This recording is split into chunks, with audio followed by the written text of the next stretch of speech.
প্রিয় শিক্ষার্থীবৃন্দ, আশা করি তোমরা ভালো আছো। তোমাদেরকে ক্লাসে আসার জন্য অনেক ধন্যবাদ। শিক্ষার্থীবৃন্দ, আজকে আমাদের পাঠের যে শিরোনামটি, যেটা নিয়ে আমরা আলোচনা করব, সেটা হচ্ছে কবিতা মানুষ। মানুষ কবিতা নিয়ে আমরা আলোচনা করব।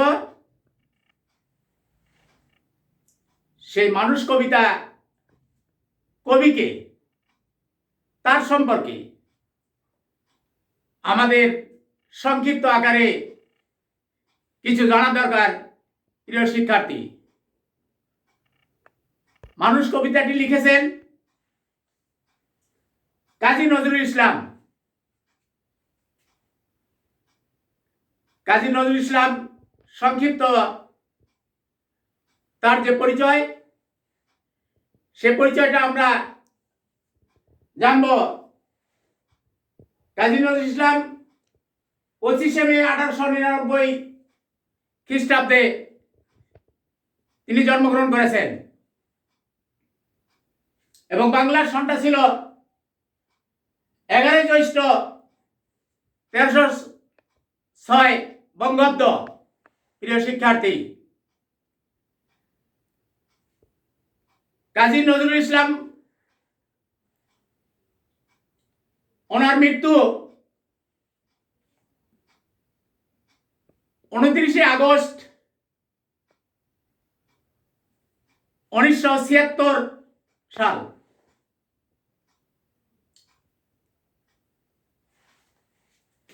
29শে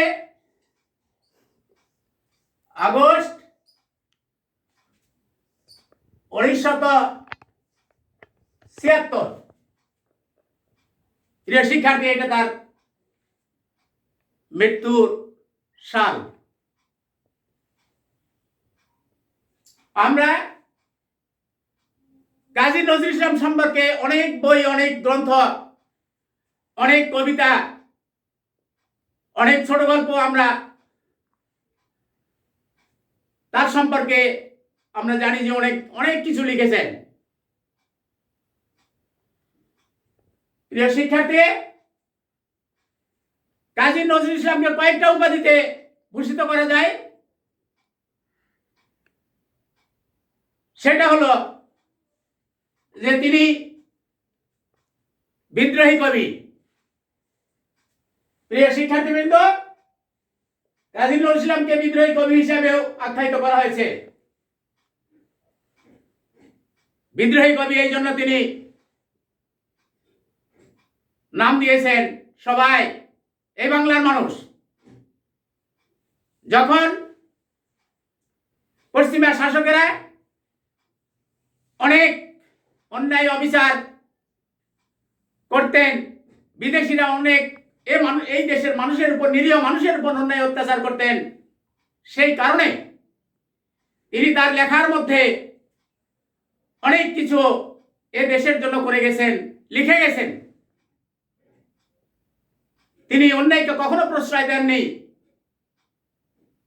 তিনি কখনো অন্যায়ের কাছে মাথা নত করেননি। কেউ যদি তাদের বিরুদ্ধে কথা বলার সাহস না পেতেন, কিন্তু আমাদের চিরচেনা মুখ কাজী নজরুল ইসলাম তাদের বিরুদ্ধে কথা বলতেন এবং লিখে যেতেন অনর্গল, অনবরত।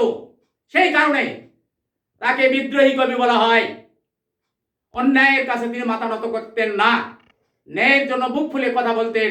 তার কলম কোনোদিন থেমে থাকেনি, সেই কারণে তাকে বিদ্রোহী কবি বলা হয়। শিক্ষার্থী, তার আরো একটা নাম দেওয়া হয়েছে, তোমাদের জানা দরকার। কি নাম দেওয়া হয়েছে? তিনি সাম্যের কবি। প্রিয় শিক্ষার্থী, তিনি সাম্যের কবি। তাহলে বিদ্রোহী কবি, আরেকদিকে তিনি সাম্যের কবি। শিক্ষার্থীবৃন্দ, সাম্যের কবি বলতে আমরা এই বুঝি, সবাই সমান। সাম্য মানে সবাই সমান। তিনি সাম্যবাদী, সবাইকে তিনি সমানভাবে ভাবতেন, সমানভাবে চিন্তা করতেন। বিভিন্ন রাজনৈতিক, সামাজিক, ধর্মীয়, অর্থনৈতিক বিভিন্ন দিকগুলো তিনি সবারে সমান অধিকারের জন্য সব সময় কথা বলতেন। সেই জন্য তাকে সাম্যের কবি বলা হয়। সবার দৃষ্টিকোণ থেকে তিনি সবার কাছে সাম্যের কবি নামে পরিচিত শিক্ষার্থীবৃন্দ। সেই জন্যই আমি বললাম সাম্যের কবি। তেনার জীবন কাহিনী পর্যালোচনা করলে তার ছোটবেলার জীবন বৃত্তান্ত যদি আমরা জানি, তাহলে আমাদের কাছে খুব দুঃখ লাগে, কষ্ট লাগে। এই জন্যই যে তিনি আর্থিক অনটনের মধ্যে ছিলেন, তিনি গরিব পরিবারে জন্মগ্রহণ করেছেন। শিক্ষার্থীবৃন্দ, ওনার লেখাপড়ার তেমন কোনো ছোটবেলায় তিনি সুযোগ পাননি। সেই কারণে তিনি মক্তবে লেখাপড়া করতেন। মক্তব কথাটার অর্থ হলো এই যে বাড়ির উঠানে বসে, বাড়ির কাছারিতে, অথবা বাড়ির বারান্দায়, অথবা গাছতলায় ঘাসের মধ্যে বসে সেই সময় আশেপাশের 2-4 জন কোনো ইমাম সাহেবের কাছে, কোনো সামান্য যার মধ্যে লেখাপড়া ছিল তার কাছে তিনি লেখাপড়া করতেন। সেই কারণে ওই প্রতিষ্ঠানটাকে বলা হতো মক্তব। সেই মক্তবে তিনি ছোটবেলায় লেখাপড়া করতেন এবং তার কর্মজীবনের কথা যদি আমরা ভাবি, তাহলে শুনতে অবাক লাগে শিক্ষার্থীবৃন্দ। তার কর্মজীবন, তিনি অভাব অনটনের কারণে মানুষের দোকানে তিনি কাজ করতেন, রুটির দোকানে কাজ করতেন। তোমরা শুনে হয়তো আশ্চর্য অবাক হবে যে তিনি মানুষের দোকানে কাজ করতেন, রুটির দোকানে কাজ করতেন। তারপরে তিনি নাটকে, থিয়েটার যাত্রায়, দলে, বিভিন্ন অনুষ্ঠানে তিনি যোগ দিতেন। তার দেখাশোনার সেই রকম কোনো পরিবেশ ছিল না যে তাকে ভালো জায়গায় নিয়ে যায় কোনো লেখাপড়া করাবে, এরকম তার সুযোগ সুবিধা ছিল না শিক্ষার্থীবৃন্দ। তারপরে তিনি প্রাথমিক স্তর শেষ করে মাধ্যমিক স্তরে তিনি লেখাপড়া করেছেন। তারপরে তার ভাগ্যে আর লেখাপড়া হয়নি। তিনি কি করতেন? রাস্তার ধারে যে বাতি ছিল, সেই বাতিতে, সেই আলোতে যা তিনি লেখাপড়া করতেন। এরকম কষ্ট অন্য কবির মধ্যে হয়েছে কিনা, বা তারা এত কষ্ট পেয়েছে কিনা, এটা আমার জানা নেই। শিক্ষার্থীবৃন্দ,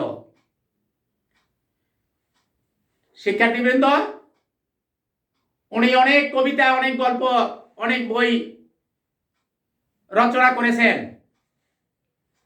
তৈরি করেছেন। আমরা চিরদিন তার কথা মনে রাখব।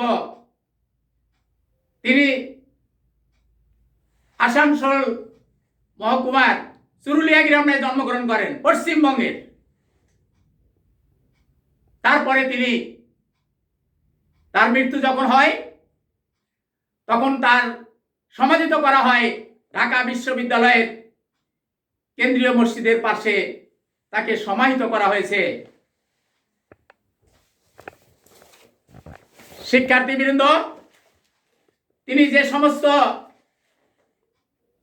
লিখে গেছেন, সেগুলো আমরা আজও ধারণ করতেছি, আজও আমরা সেগুলা পড়তেছি।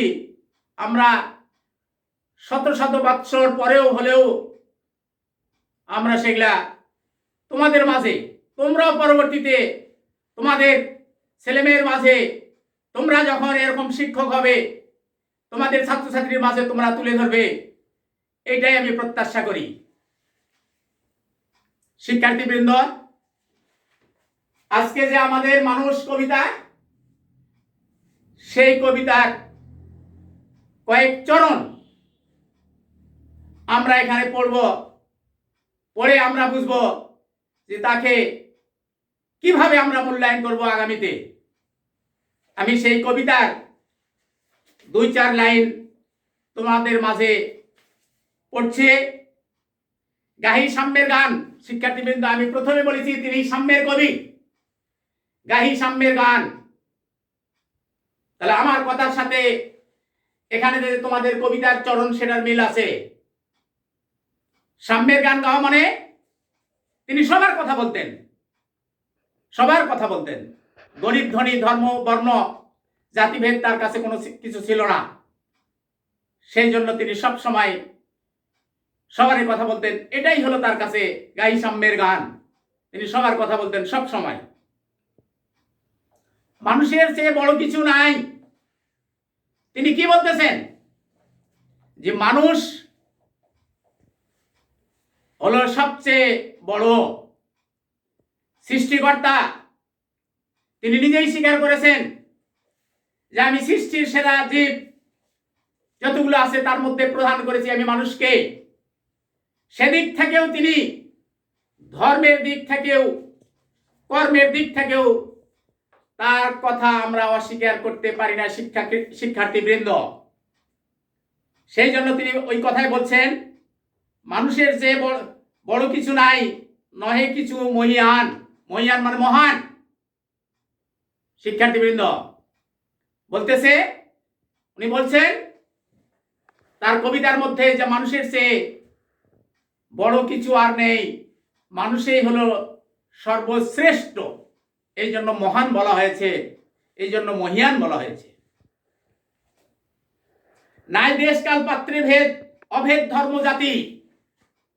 তিনি কি বলছেন? নাহি দেশ কাল, অর্থাৎ কোনো দেশ নাই, কোনো সময় নাই, কোনো ভেদাভেদ নাই, কোনো ধর্মজাতি নাই, সবাই কিন্তু এক। সেই কথাটাই তার কবিতার চরণের মধ্যে শিক্ষার্থীবৃন্দ সেই কথাটাই তিনি লিখেছেন যে কোনো মানুষের মধ্যে কোনো ভেদাভেদ থাকবে না, কোনো জাতির মধ্যে কোনো ভেদাভেদ থাকবে না, কোনো ধর্মের মধ্যে কোনো ভেদাভেদ থাকবে না, কোনো গোত্রের মধ্যে ভেদাভেদ থাকবে না। শিক্ষার্থী, তাহলে আমরা তাকে অবশ্যই বলতে পারি এবার তিনি সাম্যের কবি। তার কাছে সবাই যেন সমান। সব দেশে সব কালে ঘরে ঘরে তিনি মানুষের জাতি, মানুষের জ্ঞাতি। বলতেছে যে সব দেশে সব সময় তিনি মানুষের কি ছিলেন? আপন জন। জ্ঞাতি মানে আপন জন, নিজের মানুষ যারা তাদেরকে জ্ঞাতি বলা হয়। সবার তিনি আপন জন, সবার তিনি নিজস্ব মানুষ হিসাবে তিনি পরিচিত। পূজারী দুয়ার খোলা। পূজারী মানে কাকে বলা হয়েছে শিক্ষার্থীবৃন্দ? পূজারী ওই ব্যক্তিকে বলা হয়েছে যে ব্যক্তি উপাসনালয়ের দায়িত্বে থাকে, মন্দিরে থাকে, তাকে পূজারী বলা হয়েছে। যিনি ওখানে কেয়ারটেকার হিসেবে থাকেন। সেই কারণে যা বলছেন, একজন ব্যক্তি যা বলছেন, পূজারী দুয়ার খোলো, অর্থাৎ উপাসনালয় খোলো। দুয়ার কেন বন্ধ তোমার? ক্ষুধার ঠাকুর দাঁড়ায় দুয়ারে, পূজার সময় হলো। যে ক্ষুধার ঠাকুর, ক্ষুধার ঠাকুর কে? যার পেটের মধ্যে খাবার নাই 3 দিন 4 দিন, তাকে ঠাকুর হিসেবে আখ্যায়িত করা হয়েছে। যে ক্ষুধার ঠাকুর দুয়ারে দাঁড়ায়, দুয়ারে পূজার সময় হলো, অর্থাৎ সেখানে উপাসনা করার জন্য সময় হলো, ধর্ম করার জন্য সময় হলো। সেই জন্য পূজারীকে বলতেছে তুমি দুয়ার খোলো। স্বপ্ন দেখিয়া আকুল পূজারী খুঁজিল ভজনালয়। অর্থাৎ পূজারী যে ব্যক্তি ওখানকার দায়িত্বে ছিল, সে স্বপ্নে দেখলো, স্বপ্ন জিনিসটা হলো রাতের বেলা ঘুমের মধ্যে আমরা অবাস্তব কিছু কল্পনা করে থাকি, কিছু বুঝে কিছু আমরা সেখানে শুনতে পাই, এটাই হলো স্বপ্ন।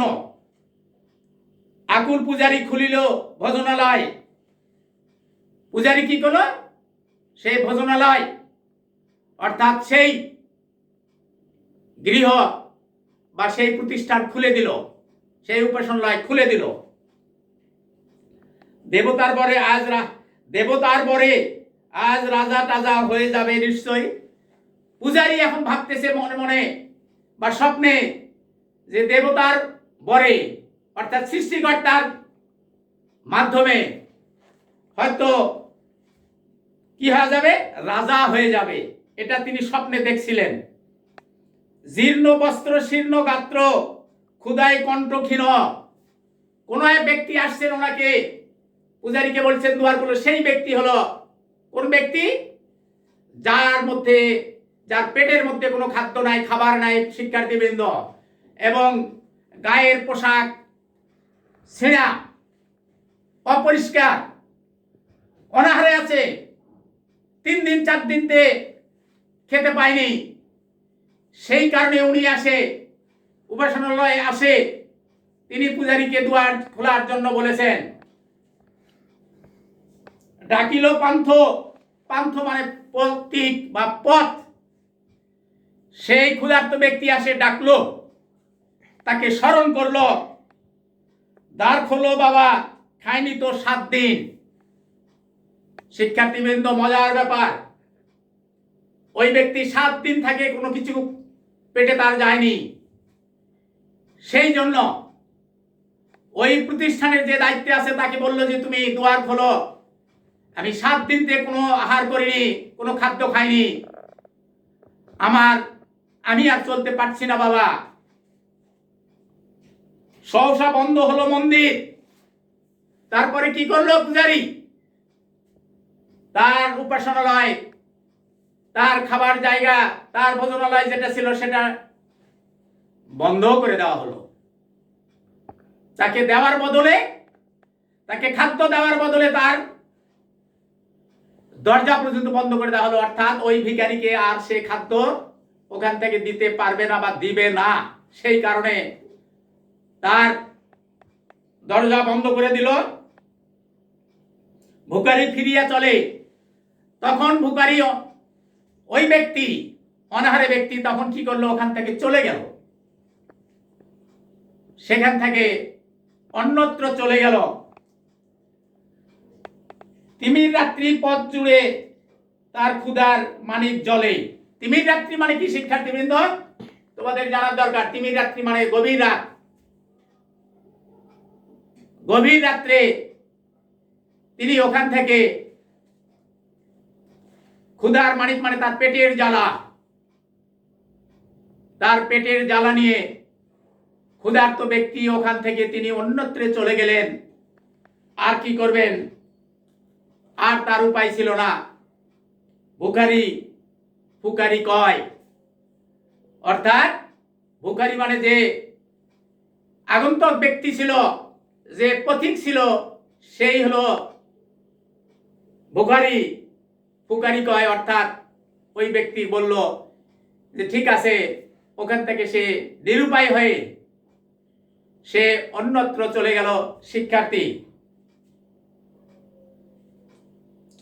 শিক্ষার্থীবৃন্দ, আমরা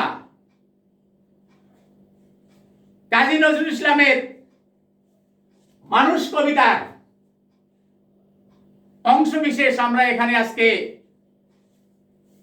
পাঠদান করলাম। তোমাদেরকে যতটুকু শেখা হলো, আগামীতে আমরা কবিতার যে বাকি অংশটুকু আছে সেইটা আমরা জানার চেষ্টা করব। তবে শিক্ষার্থীবৃন্দ, তোমরা ভালো থাকো, সুস্থ থাকো, এবং তোমরা বাড়িতে গিয়ে এই করোনা কালের সময়ে যেখানে সেখানে ঘোরাফেরা না করে তোমরা বাড়িতে লেখাপড়া করবে। এবং এই কবিতা সম্পর্কে তোমাদের যদি কোনো প্রশ্ন থেকে থাকে, জানার দরকার হয়, তাহলে শিক্ষার্থীবৃন্দ তোমরা আমাকে মোবাইল করতে পারো, আমি উত্তর দেওয়ার চেষ্টা করব।